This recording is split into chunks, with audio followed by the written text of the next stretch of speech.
Quelle ambiance! C'est l'ambiance des grands soirs. On est comme des dingues. Aujourd'hui, on va faire l'avant-match Paris Saint-Germain FC Barcelone. Le Paris Saint-Germain, voilà, qui reçoit à la maison, on va dire, des ennemis légendaires aujourd'hui. Tout le monde dit, voilà, le Classico, Paris-Marseille, machin, le clash. Pas du tout. Le Classico en Europe face au PSG, c'est du Barcelone, c'est du Real Madrid. C'est ce genre d'équipe aujourd'hui qui sont nos vrais ennemis sur le territoire européen, partout.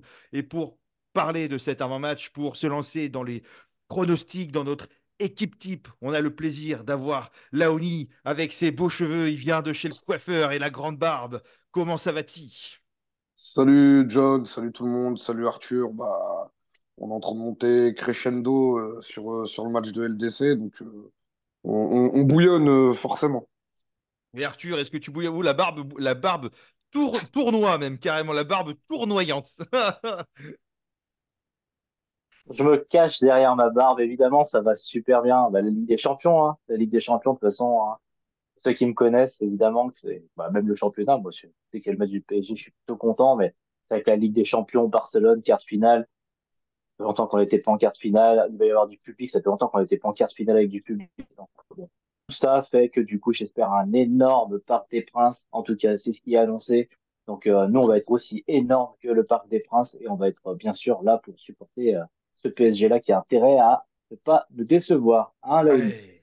On va Tout à parler fait. de tout. On va parler de l'arbitre, on va parler de ce qu'on attend de ce match-là, on va parler de l'équipe qu'on veut voir, on va aussi parler des pronostics. Mais avant de se lancer directement dans je sais pas, dans la gueule du loup, ou peut-être dans le Parc des Princes, sur la pelouse des rêves, du champ des possibles, eh ben, n'hésitez pas à liker cette vidéo, ça nous donne beaucoup de force et ça nous aide à remonter dans l'algorithme qu'est YouTube. Et puis, n'hésitez pas aussi à vous abonner en cliquant sur cette petite cloche pour suivre toutes nos vidéos, que ce soit sur le mercato, que ce soit sur des joueurs, que ce soit sur des avant, des après-matchs, que ce soit même sur des sujets divers et variés. Là où on n'oublie pas notre clash qu'on aura face à Campos et Antero Henrique. Mais avant Tout à ça, fait. voilà, on est parti dans cet avant-match Paris-Barcelone, le clash d'équipe.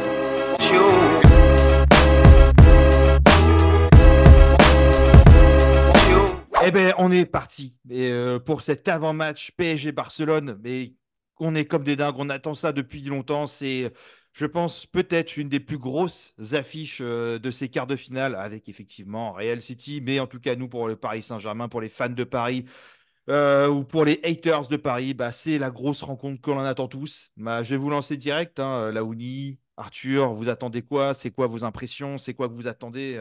Dites-moi tout. Dites-nous tout, on veut tout savoir. Vas-y Arthur, Déjà, tu quatre, peux y aller. déjà, même si, bon, on n'en parle pas souvent, mais déjà quatre gros matchs, hein. Je veux dire, je pense que n'importe lequel de ces quatre matchs va être une sacrée affiche, va être un sacré match de Ligue des Champions. Voilà, Bayern-Arsenal, Arsenal-Bayern, ça va être quelque chose. Je pense même avec un gros Dortmund en ce moment, ça peut être un bon match, hein, Dortmund-Atlético Madrid. Mais évidemment, là, nous, on est sur Paris Fan, donc évidemment, ce match du PSG, c'est celui qui va occuper nos esprits. Pourquoi? Bah voilà, il y a la remontada, hein. Il y a la remontada, ensuite il y a eu Neymar, ensuite maintenant il y a Dembélé, et ensuite il y a eu Messi. Il y a toutes les déclarations de Tebas, les déclarations voilà, je me souviens plus de l'ancien président du FC Barcelone. Enfin bref, il se Bartomeu. passe quelque chose Bartomeu, entre ces deux équipes. Il y a eu ce match en 2021 avec ce 1-4 à l'aller et ce 1 partout au match retour, cette qualification pour les quarts en public, un gros Kylian Mbappé, un gros Neymar sur ce match. Et ben voilà, qu'est-ce qu'on veut cette fois? C'est en quart de finale. Ce qu'on veut, il y a qu'une seule chose qu'on souhaite, c'est déjà aller en demi-finale. Parce que quand on est en demi-finale, une fois qu'on a dit ça, on est dans le dernier carré. Dans le dernier carré, tout peut se passer, surtout avec la confiance accumulée tout au long de la saison. Donc moi, ce que j'attends, c'est un gros match au parc. Mais surtout, ce que j'attends, c'est que la double confrontation soit au niveau de ce qu'est le PSG. Parce que si c'est pour qu'on ait, comme il y a un an ou deux, les deux dernières années, des prestations en demi-teinte au match retour qui nous laissent perplexes, on va dire, moi, c'est pas ce que je veux. Ce que je veux, c'est un match maîtrisé sur les 180 minutes et ça commence au Parc des Princes mercredi. Et puis 6 jours plus tard, on aura vite la réponse sur ce que vaut le PSG sur un aller-retour. Donc pour moi, c'est 180 minutes, c'est pas que le match de mercredi. Même si le match de mercredi, c'est là où on doit lancer les hostilités, quoi. Voilà, donc complètement, j'étais un peu parlé comme un fou hier. devant Canal avec les histoires de Ligue des Champions entre PSG et Barça. Barça, PSG, il y en a eu tellement. Et c'est vrai que quand on regarde au fur et à mesure sur toutes ces années, l'équipe qui était montée déjà à l'époque et Paris qui bataillait déjà contre le Barça, qui était une équipe tout simplement monstrueuse. Et c'est vrai qu'avec du recul, quand tu vois tout ça, j'en frétille en fait parce que il y a un goût qui est pas qui est pas fini forcément, mais c'est vrai qu'on sent que Paris quand les événements comme ça face à ces équipes qui viennent se déplacer en plus au parc avec l'équipe qui peut avoir, est-ce que le PSG peut proposer, on sent que c'est des très très très grands soirs. Et c'est vrai qu'au parc en tout cas on sait faire en tout cas face à ces équipes-là, comme tu l'as dit Arthur, ça sera sur le match retour, faudra pas dégoupiller forcément. Mais c'est vrai que les matchs comme ça, tu l'as dit aussi, John, hein, les classicos aujourd'hui, ces matchs-là, c'est que contre Marseille, c'est contre Barça, c'est contre Real, c'est contre Bayern. J'espère qu'ils seront au niveau parce que quand on regarde les anciens matchs, si je suis un ancien joueur ou un joueur du PSG aujourd'hui et que je me mets devant la télé hier, je me dis putain, les mecs, ils ont envoyé du lourd quand même. Le niveau, il était badass. Faut pas se mentir, Barcelone, il y a quelques années en arrière, tu vois le 11 de départ. Franchement, faut pas se mentir, c'est caca culotte. Mais quand tu vois le niveau du Paris Saint-Germain, franchement, faut qu'on travaille. On n'y est pas loin pour aller là, chercher cette Ligue des Champions. J'en perds un peu mes mots. Mais c'est vrai que j'espère, en tout cas, que demain, ou plutôt mercredi, ils vont vraiment mettre le curseur super haut avec les joueurs. On ne va pas tous les citer, on les attend au virage avec une big ambiance. Nico qui sera au parc et qui pourra nous donner aussi la température.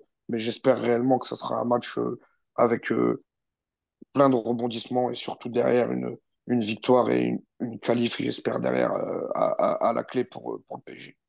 Ça va être chaud, ça va être chaud, ça va être très très très chaud. Moi, j'espère en tout cas que qu'on ne sera pas dans l'œil du cyclone par rapport à l'UEFA, parce que je pense que demain, on va avoir une ambiance qui dépassera tout entendement. Un, pour motiver nos troupes. Deux, pour essayer d'impressionner aussi les joueurs de Barcelone. Ça va être le feu, au sens propre comme au sens figuré, et j'espère qu'il n'y aura pas de sanctions du UEFA, notamment sur le déplacement des supporters au match retour, parce qu'on sait très bien que voilà, le Paris Saint-Germain est au cœur de toutes les préoccupations des gens qui veulent nous mettre des bâtons dans les roues, hein, voilà. Même les gens contre qui on ne joue pas se permettent de venir nous tacler. Dédicace au coach ou je ne sais plus au président du Havre là, qui a fait une belle sortie c'est encore ce week-end. Anthony Taylor au sifflet de cette rencontre, donc arbitre légendaire de la Première Ligue, qu'on a l'habitude de rencontrer en Ligue des Champions. J'ai plus les stats si ça nous sourit ou pas, mais moi j'ai de Oui. mémoire que c'est plutôt un arbitre qui est juste, voilà, qui a l'habitude des confrontations avec du physique et où ça joue. Donc j'espère ne pas voir un Il laisse PSG. jouer, ouais. Ouais, j'espère qu'on verra pas, si on se prend un moment un tampon, que quelqu'un tombe et qu'on va pas commencer à regarder les autres joueurs de Barcelone parce qu'eux, ils iront directement au but, hein. Donc là, il faut vraiment avoir de l'envie, de la grinta, du physique du répondant, de la conservation de balles, les faire courir. Bon, après, on fait pas courir un Barça comme on fait courir un Toulouse. Voilà. Pour ceux qui ne le savent pas, il y a plus la règle du but à l'extérieur. Donc en fait, c'est pas parce que c'est même enfin, si demain il y a des buts de la part du FC Barcelone, il faut pas se dire que si y a égalité, ça va leur être avantageux, ça n'existe plus, voilà. Et puis moi je voudrais faire un petit retour sur les matchs de Barcelone sur les dernières années. Alors oui, il y a le remontada, mais c'est pas pour autant qu'on n'a pas gagné 4-0 lorsqu'on était au Parc des Princes, sachant que le but à l'extérieur ne compte plus, donc ça peut être intéressant. La dernière fois qu'on les a rencontrés, bah, c'était chez eux, on leur avait mis 4-1. Alors oui, on avait un peu serré sur le match retour, mais voilà. Et puis après, les autres rencontres sont plutôt à chaque fois équilibrées, avec des égalités, avec des scores qui sont plus ou moins serrés. Et d'après les codes des paris sportifs, bon, la victoire du Paris Saint-Germain est à 2. La victoire de Barcelone est à 3,5. 3,5, c'est quand même une belle cote, hein, entre guillemets. Donc ça veut dire quand même que Paris a bien la place de pouvoir gagner. Puis même le nul est à 3,80. Donc les paris sportifs semblent dire que le Paris Saint-Germain a quand même la voie ouverte pour pouvoir gagner. Et puis bon, le Barça, à chaque fois, chaque année, moi j'ai des amis qui sont supporters du Barça, je les embrasse, mais qu'à moitié, je regarderai le match avec eux en plus, une partie mercredi, ça va être intéressant. Et puis chaque année, c'est le retour du Grand Barça. Chaque année, ils sont en reconstruction. Chaque année, bon, enfin, chaque année, on attend encore. Et à mon avis, on sera plutôt sur un match 50-50. Donc, Ça va pas être évident, il y a de la qualité en face, il faudra respecter de l'adversaire, mais nous aussi, on a de la qualité. On a un coach qui connaît très bien cette équipe. On a un joueur qui vient de ce Barça plus récemment, hein, Dembélé, donc qui connaît pas mal les principes de jeu et l'équipe qui est en place, donc il peut certainement nous donner pas mal de billes sur cette confrontation. Voilà, moi, je fais un peu le tour sur ce que j'avais à dire aussi, et ce que je vous propose, c'est soit de passer Allez, soit passer aux compositions, ou si vous avez des choses à rajouter, n'hésitez pas. Non, mais je pense qu'en allant vers les compositions, on va rajouter des choses naturellement, hein. Je pense que tu l'as dit, c'est presque 50-50. Je vais mettre un 60-40 pour Paris parce que je vais donner un petit 10% à Luis Enrique versus Xavi. Je pense que Luis Enrique, malgré tous les défauts qu'on veut lui trouver, c'est quand même un entraîneur d'expérience qui a quand même roulé sa vie dans beaucoup de matchs de très haut niveau. Il a gagné une Ligue des Champions. Xavi, pour l'instant, il n'en est pas là. Et je pense que sur un match un peu tactique, Luis Enrique, il va avoir des ressorts pour travailler. Donc, je mettrais 60-40. Là, je m'enflamme peut-être encore déjà un petit peu, mais bon, on est sur Paris fan, hein, donc je vais pas non plus laisser la prime au FC Barcelone. Après, ouais, bah, du coup, je vais faire l'équipe, hein, c'est la même, c'est celle que tu m'as proposée. J'ai la même et Nico a la même. Laouni nous dira s'il a la même ou s'il a des petits détails à changer. Mais voilà, je vais la dire pêle-mêle et puis vous me direz, hein, c'est Donnarumma dans la cage parce que bah, cette saison, Donnarumma, il est un peu indiscutable. La défense, on a tous les trois choisi et on espère que Luis Enrique choisira Marquinhos, euh, Lucas Hernandez, Beraldo et Nuno Mendes pour faire bien évidemment comme fait Hakimi à droite avec le Nuno Mendes qui monte et puis une défense à trois. Après, voilà, la petite nuance. Marquinhos c'est- en on- latéral droit, hein, c'est ça? oui, Marquinhos en latéral droit, mais on sait comment joue le PSG avec ce latéral qui monte et puis cette défense à trois qui se replace un petit peu. Milieu de terrain, Vitinha, Ruiz, Zahir Emery, parce que du coup, c'est le gros milieu de terrain en ce moment. Et puis en attaque, il y a la petite surprise qu'on a tous les trois et qu'on aimerait tous les trois voir. C'est Mbappé associé avec Ramos, qu'on trouve qu'ils combinent tous bien, et bien sûr avec Dembélé qui sait faire des différences. Il lui manque souvent un numéro 9 devant lui pour marquer encore plus de buts, parce qu'il sait faire des passes à Mbappé. Mais Mbappé, il met des buts de l'extérieur de la surface en général. Donc pour mettre les buts dans la surface, il faut un Ramos, c'est pour ça qu'on l'a choisi. Voilà, Laoni, je sais que tu avais deux, trois autres noms et tout qui étaient intéressants pour toi dans ce match, donc vas-y, hein, n'hésite pas. Non, non, mais je pense que tout a été dit. Après, c'est vrai que on sait très bien avec Luis Enrique, essayer de deviner une compo, c'est très dur, mais c'est aussi le luxe de ce PSG, c'est toujours d'être surpris et de se dire que cet entraîneur réellement travaille sur les adversaires pour essayer d'apporter en tout cas une difficulté entre guillemets à l'adversaire. On pourrait pourquoi pas voir Kang In Lee. Tout à l'heure, je surfais sur Internet, on nous parlait pourquoi pas de voir Zaire Emery à droite. Je n'y pense pas, mais il y a plein d'options comme ça qui pourraient arriver. Ça me choquerait pas. J'espère juste, en tout cas, au niveau de l'animation, que ça va vraiment porter ses fruits. Après Barcelone, c'est vrai que contrairement aux dernières saisons, c'est pas le Barcelone de Messi, de Neymar, de Xavi, de Iniesta, de Sanchez, de Busquets, de Dani Alves, de Mascherano. On va pas tous les faire. C'était monstrueux. C'est 60-40. Moi, je donnerais encore plus pour le PSG. On sait très bien qu'à domicile, Paris, ici, ils sont bien dans leur pompe. Ils peuvent dégoupiller n'importe quelle équipe en Europe. Les chiffres nous le montrent aussi. On est une équipe qui perd pas en plus sur les dernières sorties, notamment à domicile au Parc des Princes. On reste toujours très costaud, même en Europe. Après, c'est vrai qu'on joue des gros, mais je pense que réellement, s'il y a un bon 11 de départ et que devant, il y a une bonne animation, tu l'as dit avec Gonzalo Ramos, Dembouz, Kylian, qui essayent de se trouver, qui a vraiment des échanges de ballons, où on essaye de mettre les buts et pas seulement de prendre de la lumière, je pense qu'on peut faire très, très, très mal. Et ça peut être encore pardonnez-moi, un grand soir d'Europe, forcément pour le PSG. Ouais, effectivement, il y a aussi Lee hein, qui a été annoncé potentiellement comme peut-être en tant qu'ailier droit. Bon, bah, Donnarumma, Marquinhos, Beraldo, Lucas, Nuno, ça, je pense qu'on est tous d'accord. Le milieu, Emery et Ruiz Vitinha, oui, mais Lee pourrait venir peut-être aussi, voilà, prendre la place pardon, la place de Ruiz, parce que bah Lee, il connaît quand même bien l'équipe de Barça. Il a joué plusieurs fois quand il était à Majorque. Il a une bonne conservation de balle.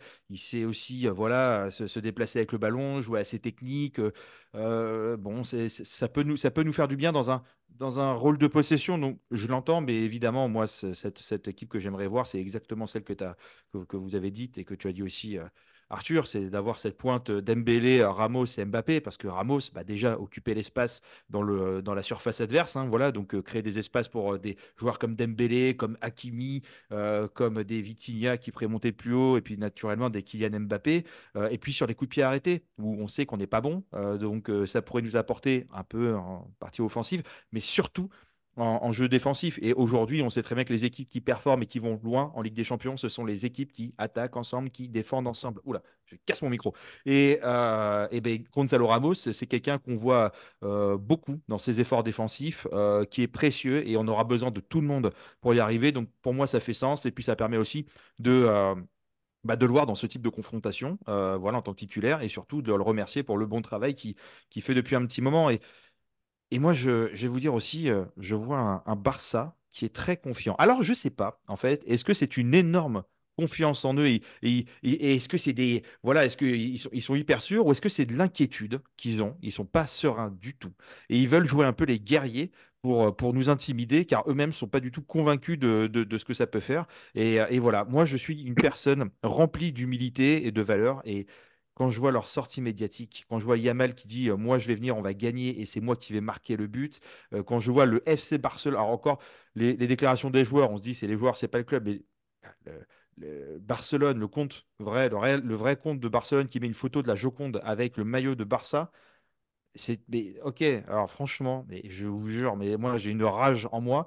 Et j'espère qu'on va les taper, mais sévère, qu'on va les sortir des quarts de finale et qu'on va pouvoir leur remettre un petit peu, voilà, qu'on va pouvoir leur faire lire l'heure parce que voilà, ok, on peut faire un petit peu de machin, de trucs, mais là, faut arrêter. Et je déteste ça et je suis content de voir un Paris Saint-Germain qui est concentré sur le Eh, match, qui ne répond pas à ses attaques. Et voilà, c'est le Paris Saint-Germain que je veux voir et c'est pas le Paris Saint-Germain des nuls qui attaquent gratuitement comme ça dans la cour de récréation. Voilà. Après, Yamal, c'est une faute de communication parce qu'il se met la pression tout seul en disant ça. Il est jeune, il a fait une faute. Quand tu écoutes l'interview de Gundogan qui parle du match, il est beaucoup plus mesuré. Bien sûr, il dit on peut y arriver, on peut gagner. Il suffit de mettre en place nos principes et de croire en nous et puis on peut y arriver. Il met toujours le conditionnel en avant Hmm. en étant confiant, mais ça c'est normal. Alors que Yamal, lui, il annonce des choses et c'est là où c'est toujours un petit peu dangereux. Voilà. Après, Mbappé a fait un peu la même, hein. Il a annoncé que c'était un grand joueur et qu'il allait pas se cacher. Donc maintenant, voilà, il a fait une annonce et que c'est pas du conditionnel, ben, voilà, on attend que Mbappé aussi se cache pas. Donc, ouais, Yamal est jeune et je suis d'accord avec toi, tu vois, ça serait Lewandowski qui aurait fait cette sortie un peu énervé. Yamal, il est jeune, voilà. Moi, je dis, Nuno Mendes, il faut qu'il le mette dans sa poche. Il dit, allez, c'est bien, tu vois, t'as 16, 17 ans. Maintenant, tu vas te calmer un petit peu, tu vas aller retravailler une petite saison et tout. Voilà ce qu'il faut faire. C'est comme tu l'as dit, John, et là où je suis complètement d'accord, il faut répondre sur le terrain. Il n'y a que le terrain qui compte, de toute façon. De toute façon, quand on parle avant, quand on parle après. Dortmund, la dernière fois qu'ils ont parlé sur le Paris Saint-Germain, c'était en 2020, l'année Covid. Et ils ont tellement parlé à la fin du match aller que le PSG, ils ont tellement célébré à la fin du match retour que du coup, voilà, j'ai envie de voir ce genre Ouais. de choses. On parle jamais avant un match, on parle sur le terrain et le PSG, espérons qu'il parle sur le terrain et mercredi et mardi prochain. Après, du côté, j'aime bien m'envoyer les émissions espagnoles.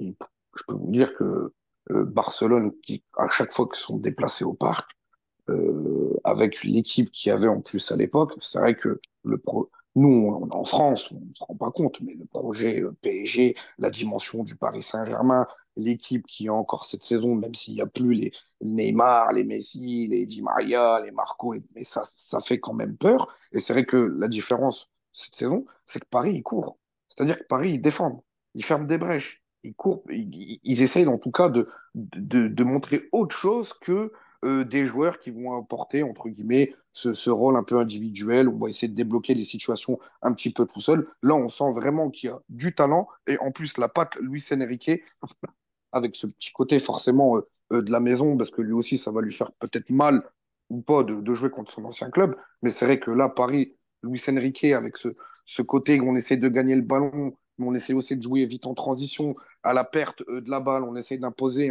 un pressing violent, ce que fait Barcelone, a toujours fait Barcelone aussi un petit peu. C'est vrai que c'est des équipes qui se ressemblent, on va dire, ce qu'ils essayent de proposer en termes de jeu, en termes d'animation, etc.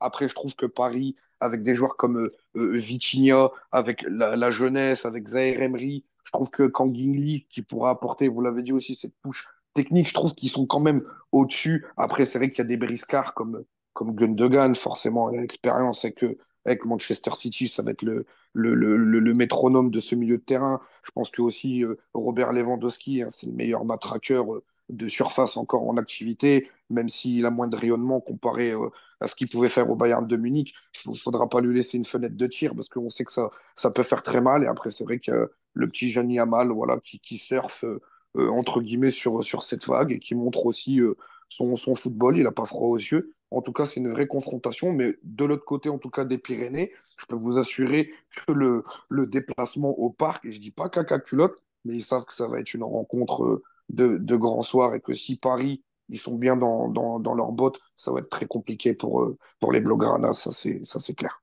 Et je rajouterais juste que malgré l'équipe type qu'on a donnée, alors après, faut prendre avec mesure, mais malgré tout, sur le banc, après, il nous reste un Lee, un Ugarte, un Mayoulou, un Zag, un Skriniar, Danilo, Asensio, Soler, Colomani, Barcola, peut-être, Mukele, peut-être. Donc tout ça pour dire que, bah, en fait, il y a quand même de la ressource derrière. Alors, Mukele, non. Hein. Mukele, c'est sûr que Ouais, non? Il est out, Mukele. Ah ouais, oui, ouais, il est d'accord, ok. Ouais, sorti. ça y est. Alors, j'ai pas fait Merci. attention, j'ai pas pu regarder, désolé. À cause de Euh, bah, ça vient juste de sortir. Ça vient de sortir. Bah voilà. Donc désolé. Mais malgré tout, voilà, t'as un Lee, t'as un Ugarte, t'as.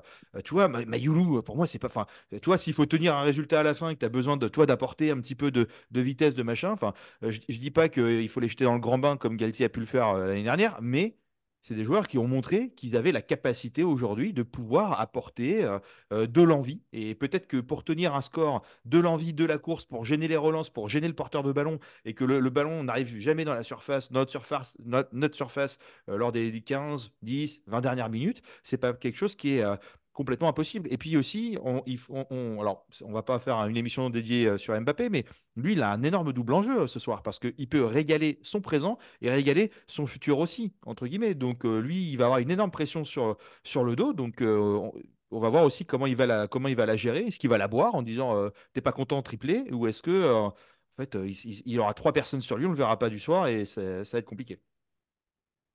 Pas que je pense que Kylian, faut qu'il essaye de faire des décalages, de décaler, par exemple, comme il l'a fait Gonzalo Ramos, d'essayer de combiner avec ses coéquipiers. C'est ensemble qu'on est plus fort. Et on sait très bien que ce genre de joueur qui dévore les espaces, comme Kylian Mbappé, je pense pas que Barcelone, ils vont le laisser en un contre un avec son vis-à-vis. On va essayer de fermer les portes, de monter, tu l'as dit, peut-être pourquoi pas à deux ou à trois. Et il va falloir aujourd'hui que Kylian il s'appuie sur des mecs aussi comme lui qui vont pas vouloir se cacher lors de ce genre d'affiches, de matchs, et de prendre tous ensemble les responsabilités et tout simplement de jouer au football. Et peu importe qui se présentera devant les cages, il faudra décaler le collègue au bon moment ou prendre sa chance au bon moment pour tout simplement faire dégoupiller les cages de Ter Stegen. Mais c'est vrai que Mbappé, il a un vrai rôle à jouer et j'espère en tout cas qu'il montrera tout simplement qu'il fait partie des meilleurs joueurs du monde sur la double confrontation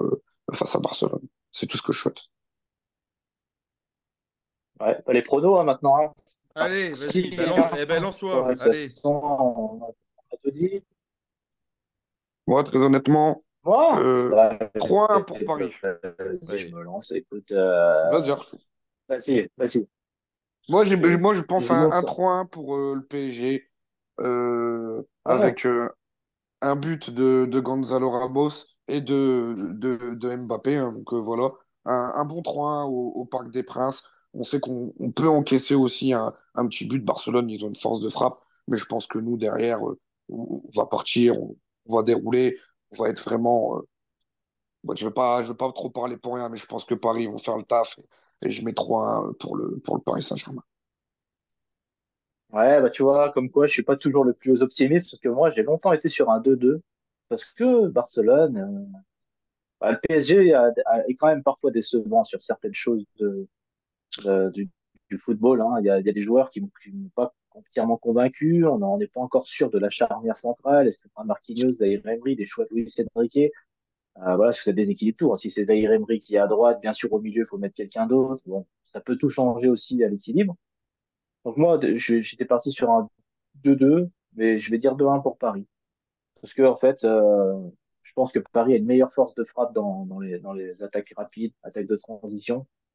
Et après, bah, dans le petit jeu, Paris a montré, comme l'a dit Laoni, ça, je pense que c'est très juste, que contrairement aux autres saisons, ça va attaquer le porteur du ballon et que du coup, ça va se créer des occasions aussi dans les récupérations hautes. Et ça, c'est quelque chose dont Barcelone s'attend peut-être pas. Ils s'attendent peut-être pas à avoir un PSG qui est aussi mort de faim, avec des Lucas Hernandez, des Nuno Mendes qui revient, même Mbappé sur les derniers matchs qui commence à venir tacler et tout, etc. Ça fait un peu bizarre, mais je pense ils s'y attendent pas. Donc, ouais, 2-1 pour Paris, 3-1, je serais content. Pas de souci, hein. Écoutez, moi, je suis pour la punition. Moi, je déteste les gens qui parlent. Moi, je suis pour les gens qui travaillent et qui se taisent. Voilà. Donc, tout ce qui est arrogance, tout ce qui est machin, etc., je vomis cette attitude. Et je dis pas que c'est le score que je vois, mais c'est le score que j'aimerais. J'aimerais un 4-0 à la maison pour leur dire, les mecs, voilà. Voilà, 4-0. Yamal, tu avais On va marqué, tu tous un marqueras le but de 4-0, Vega. John. Non, non, mais voilà, bah, écoute, moi, c'est ce que je veux voir. Et au bout d'un moment, je dis pas qu'on n'a pas les armes, mais que. Il suffit que ça aille vite, qu'on en mette un deuxième rapidement, et après, c'est plus la même. Et puis, on connaît le PSG qui galère toujours un peu en première et qui prennent la potion magique à la seconde période. Donc, peut-être de voir, voilà, tu vois, un 2-0, puis à la mi-temps et encore deux buts après en revenant.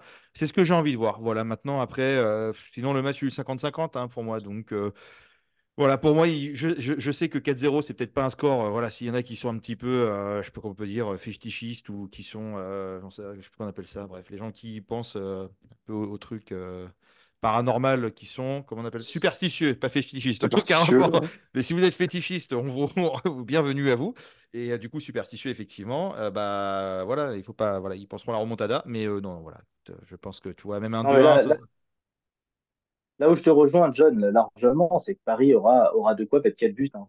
Ça, Mhm, je me dis, Mbappé, déjà, souvent, dans un match, il a de quoi mettre 2 buts et demi, 3 buts en général. mhm, Ensuite, tu sais qu'avec les joueurs comme Vitinha, Dembélé va en avoir une. Si c'est Ramos, il en aura peut-être une. Lee, peut-être en aura une, tu vois, si c'est Lee à la place de Ramos. Enfin, je pense qu'il y a des joueurs qui vont être en position de marquer. Et pour moi, là où réside le petit doute que j'ai encore, c'est dans cette capacité qu'ils vont avoir à mettre ses buts. Parce qu'on se rappelle du 4-0. Paris avait été très très bon et chirurgical en 2017. On se rappelle du 1-4 au Nou Camp en 2021. Paris avait été chirurgical devant, évidemment. Barcelone, ils avaient été refroidis par un PSG qui met ses buts. Si le PSG attaque comme ça et qui met ses occasions, je pense que Barcelone va avoir beaucoup de mal. Là, c'est juste qu'il va falloir que dans ce match, Mbappé, voilà, la frappe qu'il a mis par exemple contre Mandanda, il faut qu'il la mette au fond. Et mhm. c'est comme ça que tu lances le genre de match. Et c'est comme ça que tu gagnes une Ligue des Champions. C'est un moment, si tu peux mettre 2-0 à la 10e minute, et tu le dis tout le temps, John, et c'est là où tu as complètement raison, si tu peux mettre 2-0 au bout de 10 minutes, il faut gagner 2-0 au bout de 10 minutes. Parce qu'après, la fin du match, elle peut radicalement être différente, et si tu as 2 buts d'avance, ça peut tout changer. Si tu les as pas, bah après, si tu n'arrives pas à sortir la tête de l'eau, c'est compliqué.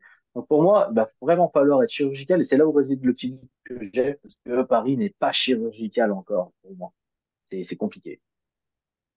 Pense qu'ils vont l'être. Et moi, là où réellement j'attends la suite de ce projet PSG, de cette équipe, l'ère Luis Enrique, c'est ce deuxième tour, ce deuxième match, entre guillemets, ce match retour où, je veux dire une connerie, le PSG l'a emporté 3-1 avec deux buts, donc on a deux buts d'avance. C'est de voir comment cette équipe, elle va se préparer avec tout ce qui s'est passé avant. On sait très bien que se déplacer en plus, ça sera pas au New Camp, si je dis pas n'importe Non, quoi. ce sera. Ça sera peut-être aussi un bonus. Et de voir aussi, bah, finalement, que le foot, c'est un peu bizarre parce que les dernières équipes qu'on a eues au PSG, très honnêtement, il n'y avait que des joueurs qui avaient de l'expérience, qui savent c'est quoi de gagner un match aller avec deux ou trois buts d'avance, avec tous les joueurs qui ont eu des carrières monstrueuses, ils peuvent en parler. Et finalement, on n'a jamais réussi pourtant à s'appuyer sur cette expérience-là. Et je pense qu'aujourd'hui, avec le travail qu'il y a, mais aussi le coach qui est à la tête de cette équipe, parce que c'est beaucoup de management avec les joueurs. Je pense que ça échange beaucoup. Et les joueurs aussi, ils voient ce qui s'est passé autrefois, vont essayer d'apprendre aussi par rapport à tout ça et de mettre réellement les ingrédients, de se dire que le PSG à l'époque, bah, il y avait le projet, il y avait les joueurs, il y avait peut-être pas de chance, mais aussi un manque peut-être de.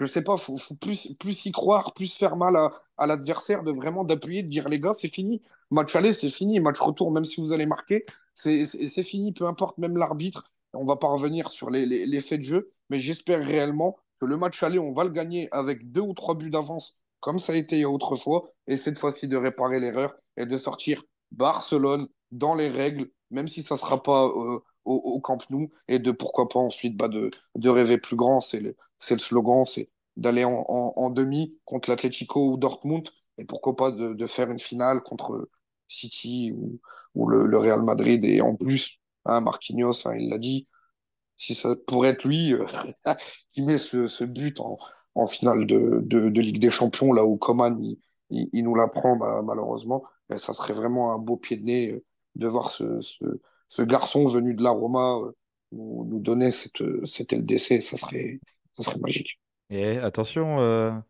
Barcelone, la VAR est en place. Faites attention cette année. Pas de blague.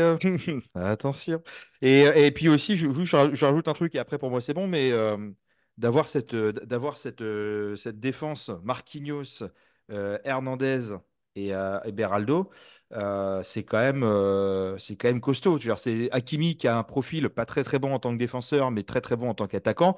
Là, on aura quand même un Marquinhos qui est décès de formation. Donc en gros, il y en aura Mendes qui va monter haut, et puis on aura une défense à 3 plutôt solide pour récupérer les ballons, avec du Marquinhos qui va vite, avec du Hernandez qui va vite, avec du Beraldo qui a une bonne lecture de jeu et aussi qui a une très bonne qualité de passe pour casser des lignes, et un Marquinhos qui sait se projeter, prendre la balle, la remonter vers le milieu de terrain, faire une passe et puis redescendre derrière, ces choses comme ça. Donc voilà, c'est tout ce que j'avais à dire. Et je pense qu'on n'aura pas une défense hyper friable avec un Mendes qui peut revenir vite aussi sur les courses. Je pense que défensivement, quand même, franchement, ça va faire du bien de voir cette équipe. Moi, juste ce que j'ai peur, c'est que réellement, je ne sais pas si vous avez vu, mais ils sont en train de bosser sur Yamal qui devrait attaquer sur le couloir sur Zaïre Emery.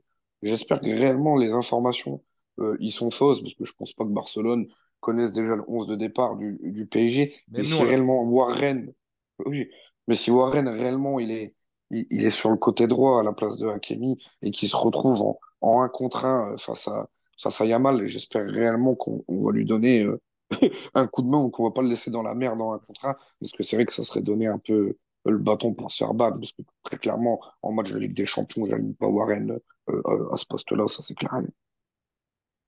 Après, si tu mets Warren, ça veut dire que tu mets pas Nuno Mendes, et c'est là où ça serait bizarre. Tu vois ce que je veux dire? Parce que du coup, tu vas pas mettre Warren et Nuno Mendes dans le même match. C'est ça, c'est pour ça que j'ai du mal à voir dans ce match-là Warren Zaïre-Emery à droite, parce que pour moi, la défense, elle peut pas tourner avec Nuno Mendes. Et même si Nuno Mendes est un très bon défenseur, hein, Mhm, c'est mhm. pas ça le truc. Hein. Et pour moi, les deux, voilà, c'est deux joueurs assez offensifs qui peuvent apporter offensivement, et ça serait se mettre une balle dans le pied pour Luis Enrique de les Complètement. faire jouer tous les deux trop bas. Donc c'est là où je suis un peu rassuré. Mais après, pour répondre à ton truc, si Yamal est du côté de Zaïre-Emery, j'ai envie de dire Zaïre-Emery, il peut lui rendre le match très très difficile parce que Zaire Emery, il lâche jamais rien dans un match. Je pense qu'à un moment, dans la tête, un Yamal, il peut aussi vite tourner en rond en se disant, oula, mais il ne lâche jamais le petit jeune là. Et Zaire Emery lui dira jamais ça parce qu'on sait que la force de Zaire Emery justement, c'est de pas se poser de questions et de dire, bah, j'ai ça comme travail à faire, je vais faire au mieux, puis on verra bien. Voilà. Moi, j'ai tout dit. Les gars, je vais devoir vous laisser. Ouais, Donc, bah pareil, c'est ce que j'étais en train de vous dire. Je vais devoir couper ah, aussi. Voilà, ben oui, ah bah voilà. on a d'autres activités. Paris Fan, c'est du bénévolat. Pour ceux qui ne le savent pas, c'est du bénévolat pour la plupart d'entre nous. Donc tous les jours présents pour vous, pour le site, pour les vidéos, pour les éditos, pour vous parler, pour vous répondre aux commentaires, bref, pour tout. Et ben j'espère que le Paris Saint-Germain fera autant, même s'ils sont grassement payés pour pouvoir destituer ce FC Barcelone et même limite dès le match aller. Comme ça, après, on n'en parle plus. En tout cas, c'était un plaisir de t'avoir, mon cher Arthur. C'était un plaisir de t'avoir, mon cher Laouni, lors de cette vidéo. Et bah pareil, les gens voilà, qui nous suivaient, c'est un plaisir. Merci encore. Bon, tous ceux qui nous suivent, vous êtes deux jours de plus en plus, de plus en plus, de plus en plus nombreux. Merci. N'hésitez pas à mettre des commentaires, n'hésitez pas à liker cette vidéo, à vous abonner à la chaîne. Et puis on vous dit à très bientôt pour d'autres vidéos et pour le débrief FC Barcelone et Paris Saint-Germain. On verra. Vamos! Salut à tous.